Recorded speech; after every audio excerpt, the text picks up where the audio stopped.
આમ આદમી પાર્ટીમાંથી રાજુ કરપડાના રાજીનામા બાદ અમરેલીના કોંગ્રેસ પ્રમુખ પ્રતાપ દુધાતનું નિવેદન સામે આવ્યું છે, જેને પગલે વધુ ખળભળાટ મચી ગયો છે। હાલમાં જ રાજકોટમાં આમ આદમી પાર્ટીને લઈને મોટું ભંગાણ થયું છે। રાજકોટમાં આમ આદમી પાર્ટીમાં રાજુ કરપડાએ એકાએક જ રાજીનામું આપી દેતા ખળભળાટ મચ્યો છે। ત્યારે અમરેલી જિલ્લા કોંગ્રેસના પ્રમુખ પ્રતાપ દુધાતે આ મામલે નિવેદન આપ્યું છે। તેમણે કહ્યું કે રાજુ કરપડાના રાજીનામા બાદ હવે કોંગ્રેસના પ્રતાપ દુધાતના નિવેદનથી ખળભળાટ છે। હાલમાં જે રાજુભાઈ કરપડાના હાલ થયા, વિસાવદરના ઇલેક્શનમાં મજા આવે તેવા નિવેદનો તેમણે કર્યા હતા। વર્તમાન રાજકીય પરિસ્થિતિ જોતા હવે ઈશુદાનભાઈ ગઢવીના આ હાલ થવાના છે।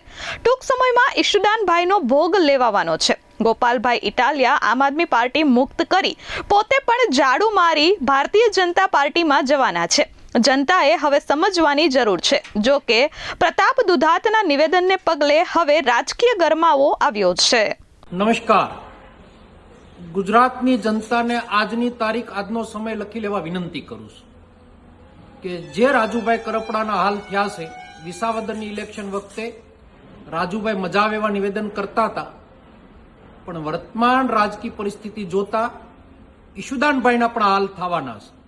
ટૂંક સમયમાં હવે પછીનો ભોગ ઈશુદાનભાઈનો લેવાનો છે અને ગોપાલભાઈ ઇટાલિયા આમ આદમી પાર્ટી મુક્ત કરી અને પોતે પણ ઝાડુ મારીને ભારતીય જનતા પાર્ટીમાં જવાના છે। જનતાને સમજવાની જરૂરિયાત છે। ધન્યવાદ। Dharmesh Mehta, S24 news, Amreli.